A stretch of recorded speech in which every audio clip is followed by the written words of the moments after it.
রবিবার জাতীয় কংগ্রেস দলের রাজ্য সভাপতি আশিস কুমার সাহা গোমতী জেলা অফিস পরিদর্শনে যান এবং পরিদর্শন শেষে পরবর্তী সময়ে ওনার উপস্থিতিতে গোমতী জেলা অফিসে এক সাংবাদিক সম্মেলনের আয়োজন করা হয়। এবং সাংবাদিক সম্মেলনে জাতীয় কংগ্রেস দলের রাজ্য সভাপতি আশিস কুমার সাহার সঙ্গে উপস্থিত ছিলেন কংগ্রেসের গোমতী জেলার সভাপতি টিটন পাল সহ দলীয় নেতৃত্বরা। গত পরশুদিন গভীর রাতে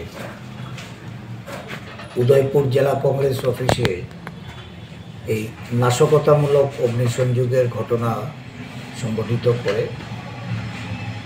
শাসক দলের সমাজ বিরোধীরা গতকাল সকালে জেলা কংগ্রেস সভাপতি এই খবর আমাকে জানান।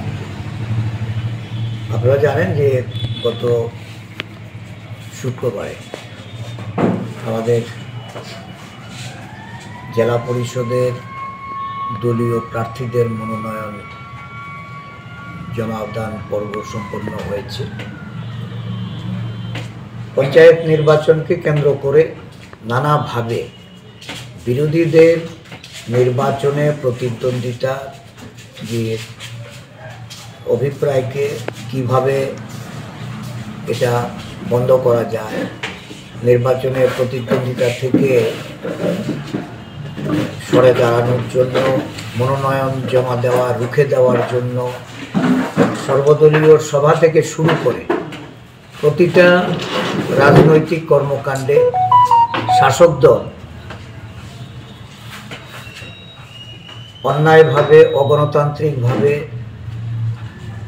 ভয়, ভীতি, সন্ত্রাস তৈরি করে একের পর এক ঘটনা সংঘটিত করে পঞ্চায়েত নির্বাচনটাকে প্রহসনে পরিণত করে নির্বাচনের যারা প্রতিদ্বন্দ্বিতা করবে তাদেরকে রুখে দিয়ে অধিকাংশ পঞ্চায়েত দখল করা।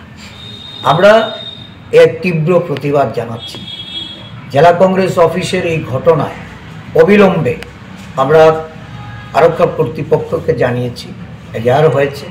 এজাহার মূলে আরক্ষা কর্তৃপক্ষের এখন শাসক দলীয় যারা সন্ত্রাসী, যারা বিভিন্ন জায়গায় বিভিন্ন সময়ে বিগত কয়েক বছর ধরে এই উদয়পুর মহকুমা জুড়ে যারা সন্ত্রাসের সঙ্গে যুক্ত, তাদেরকে কিভাবে শাস্তি প্রদান করা যায়, তাদেরকে গ্রেপ্তার করে রাজনৈতিক বাতাবরণ এটাকে কিভাবে তারা সুষ্ঠু ও অবাধ নিরপেক্ষ নির্বাচন করার একটা অনুকূল পরিস্থিতি করা যায়, সেদিক থেকে লক্ষ্য রেখে পদক্ষেপ নিতে হবে।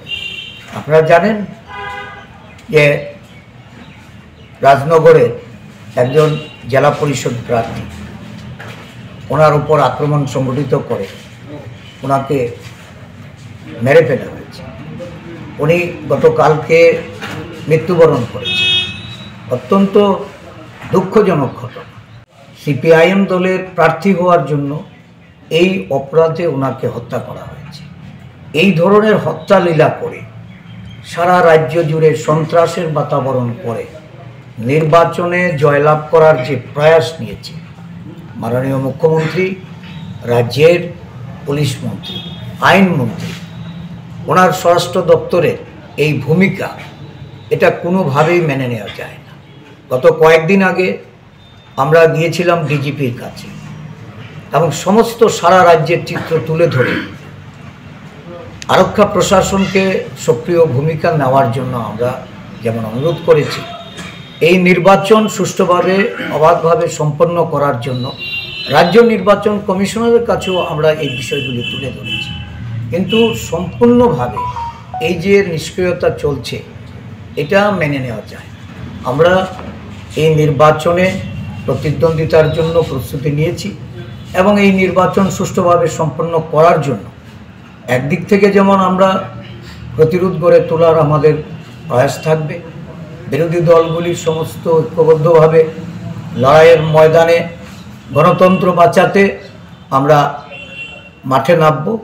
সাথে সাথে প্রশাসনকেও আমরা বলবো যে আপনারা আপনাদের নীরবতা ভেঙে আপনারা দায়িত্ব নিন।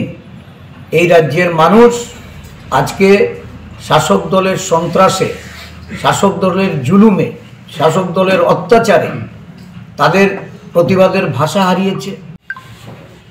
এইভাবে একটা সরকার চলছে, এটা চলতে দেওয়া যায় না। আমরা প্রতিবাদে সামিল হব। গত কয়েকদিন ধরে চলা গন্ডাছড়ার যে ঘটনা, সেই ঘটনা নিয়ে কি বলতে চাইবেন? আমি গতকালকেই বলেছি যে প্রশাসনিক ব্যর্থতার কারণে এই জাতিগত দাঙ্গার রূপ নিয়েছে। এটা অনেকটা ছড়িয়েছে।